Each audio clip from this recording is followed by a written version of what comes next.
Samantala, tuloy-tuloy naman ang kampanya ng DICT para mapigilan ang pang-aabuso online, partikular na sa mga kabataan. Pinalakas nito ang kampanya laban sa online illegal activities sa pakikipagtulungan sa mga social media platforms. Tinatrabaho na rin ng departamento ang isang app kung saan talamak ang online sexual abuse and exploitation of children pati na ang illegal gambling. Narito ang balita. Sa kabila ng mga positibong aspektong dala ng makabagong teknolohiya, hindi naman may kakailang mas madalas na rin itong nagiging instrumento para sa iba't ibang uri ng pang-aabuso at krimen, gaya ng scams, bullying at exploitation na kadalasang biktima mga menor de edad.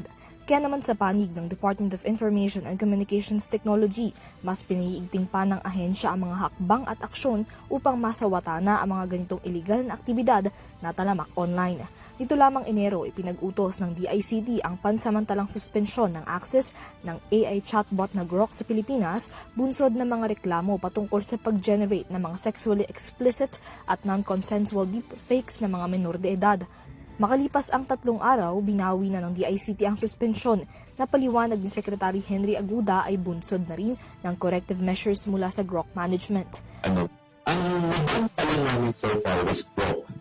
Kasi yung Grok dati, talagang grabe yung image editing niya. Gagawan ka ng picture, gagawan ka ng sexual and explicit.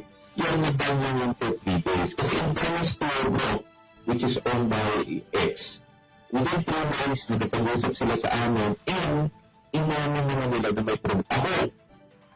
Pero sa akin, pag kami nagsabi na, may problema nga talaga, pasensya na, aayusin na namin. So, immediately within the 3 days, i-activate namin sila. Bukod sa Grok, nakitaan din ng DICT na mga paglabag sa online sexual abuse and exploitation of children at illegal gambling ang messaging app na Telegram at agad na nakipagkoordina sa management nito upang aksyonan ang mga ganitong aktibidad na maituturing ng mabigat na krimen.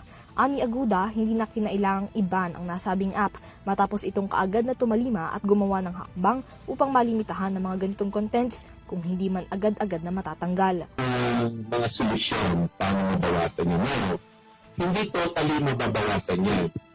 Hindi totally talaga matatanggal, pero mabawasan drastically. Monitor naman natin. Tapos binigyan nila kami ng tool na pareho kami mag-verify. So, never naman napan si Telegram. And as of today, nakita namin na pumataas. Pagdating naman sa gaming app na Roblox, nakapagpadala na raw ang DICT ng liham sa management nito upang iparating ang mga reklamo at na nakatakda na sila makipagpulong kasama ang team nito. Kaugnay nito, muling nanindigan ng DICT na last resort na ng ahensya ang pagban sa mga social media platforms na nagagamit para sa mga ganitong illegal na gawain at na lahat ng reklamo at issue ay kinakailangan pa rin dumaan sa due process. Higit pa sa monitoring, mas pinalalakas na rin anya ng ahensya ang kooperasyon nito sa mga social media platforms upang magkaroon ng mas direkta at mas matatag na policy implementation at security regulations. Samantala, sa usapin naman ng mga panukalang batas para sa social media ban sa mga menor de edad na nakabinbin ngayon sa Kongreso, nangako ang DICT ng istriktong implementasyon sakaling maging ganap na itong batas. Meron namang mechanism, sa ibang bansa, gumagana yan. May mechanism ng mga social media platform So, gagawin lang natin is implement yung batas, kasapin natin yung social media platform, kasi implement nila yung know your customer in KYC.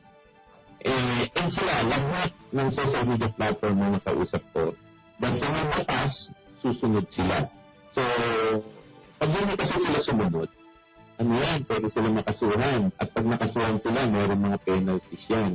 So, I'm confident pag lumabas yung batas, hindi na kami masyadong magkakaproblema enforcing the compliance ng mga social media platforms. Para sa EuroTV News, Mila Yagin sumasaludo sa bawat Pilipino.